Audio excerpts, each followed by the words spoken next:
नगरीय निकाय चुनावों की तैयारियों को लेकर ये बड़ी बैठक आज होने जा रही है। तैयारियों की समीक्षा के लिए राज्य निर्वाचन आयोग ने एक बैठक बुलाई है। सभी कलेक्टर्स और जिला निर्वाचन अधिकारी इस बैठक में शामिल होंगे। उप जिला निर्वाचन अधिकारियों को इस बैठक में शामिल होने के निर्देश दिए गए हैं। नोडल अधिकारी और निर्वाचन अधीक्षक भी इस बैठक में मौजूद रहेंगे, यानी कि बड़ी बैठक मानी जा रही है। चुनाव आयोग की तरफ से इस बैठक को बुलाया गया है। राज्य निर्वाचन आयुक्त बसंत प्रताप सिंह इस बैठक में शामिल होंगे। ज्यादा जानकारी के साथ जी मीडिया संवाददाता आकाश द्विवेदी हमारे साथ लाइव जुड़ रहे हैं। आकाश, बड़ी बैठक होने जा रही है, ये कितने बजे से ये बैठक है और क्या कुछ अहम मुद्दे रहेंगे, क्योंकि जल्द ही नगरीय निकाय चुनावों की तारीखों का भी ऐलान होना है। देखिए, दोपहर करीब 12:30 बजे राज्य निर्वाचन आयोग की बैठक होनी है, जिसमें सभी कलेक्टर्स, जिला निर्वाचन अधिकारी और उप जिला निर्वाचन अधिकारी मौजूद होंगे और निकाय चुनाव साथ ही पंचायत चुनाव की तैयारियों को लेकर समीक्षा की जाएगी कि राज्य निर्वाचन आयोग की ओर से सभी जिलों में क्या तैयारियां हैं। जहां किसी प्रकार की जरूरत होगी उसे पूरा करने की कोशिश भी की जाएगी। राज्य निर्वाचन आयोग की ओर से सभी जिला कलेक्टर्स, जिला निर्वाचन अधिकारी और उप जिला निर्वाचन अधिकारियों के साथ साथ ही विभिन्न निर्वाचन कार्यों के लिए नियुक्त किए गए नोडल अधिकारी और अधीक्षकों को भी इस बैठक में मौजूद रहने के निर्देश दिए गए हैं। 12:30 बजे बैठक शुरू होगी। राज्य निर्वाचन आयुक्त भी इस बैठक में मौजूद होंगे। पंचायत चुनाव की तारीखों का ऐलान हो चुका है। ऐसे में चुनाव करवाने के लिए नामांकन पत्र जो भरने की प्रक्रिया शुरू हुई, इसके बाद की जो तमाम जरूरी काम हैं वो दुरुस्त हैं या नहीं, इस बात की जानकारी जिला कलेक्टर से, जिला निर्वाचन अधिकारी से राज्य निर्वाचन आयोग के अधिकारी जुटाएंगे। साथ ही निकाय चुनाव की तारीखों का ऐलान कभी भी हो सकता है।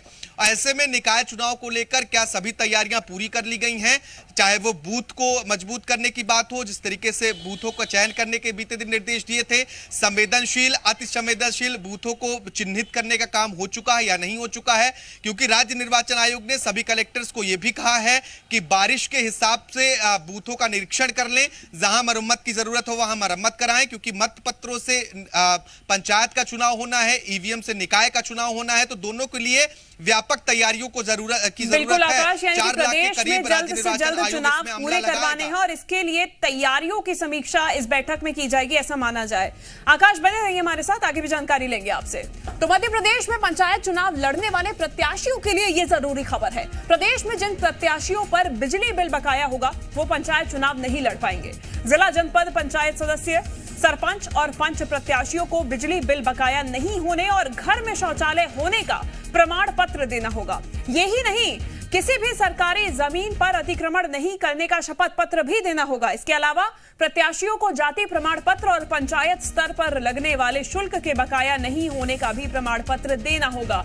बेहद ही महत्वपूर्ण है ये, क्योंकि अगर इसमें से कोई भी एक बिंदु छूट जाता है तो प्रत्याशी पंचायत चुनाव नहीं लड़ सकेगा। आकाश द्विवेदी लगातार हमारे साथ जानकारी के साथ और अपडेट के साथ जुड़े हुए हैं। आकाश, ये बिंदु स्पेसिफाई कर दिए गए हैं कि इन बिंदुओं के अगर आपने जो भी ये मापदंड है वो पूरे नहीं किए तो आप पंचायत चुनाव नहीं लड़ सकते हैं। ये तमाम दस्तावेज नामांकन के साथ ही भरने होंगे।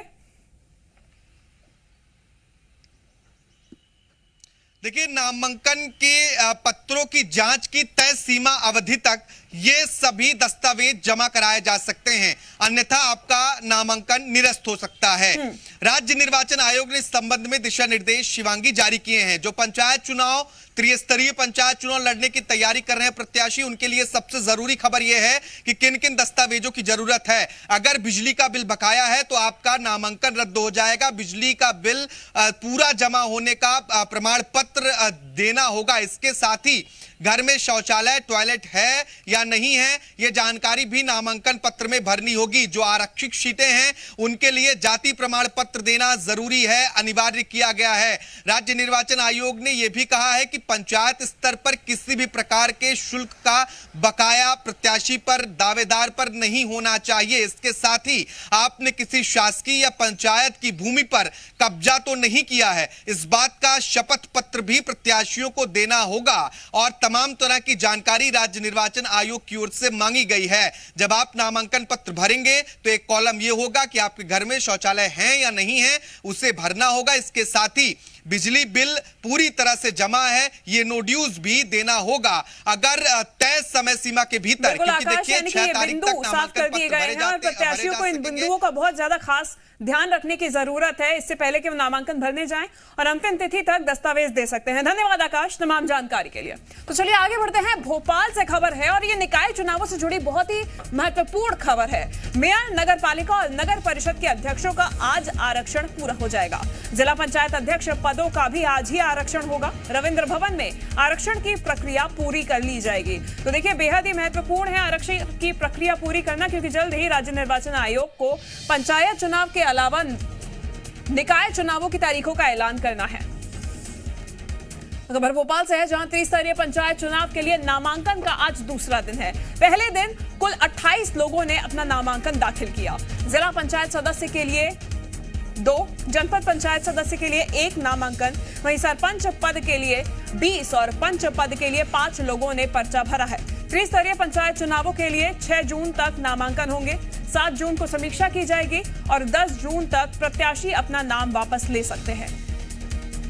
खबरों में बने रहने के लिए आप हमारे फेसबुक, ट्विटर और इंस्टाग्राम पेज को फॉलो कर सकते हैं। लेटेस्ट अपडेट के लिए आप हमारे यूट्यूब पेज को सब्सक्राइब भी कर सकते हैं और हाँ, बेल आइकन पर क्लिक करना ना भूलें।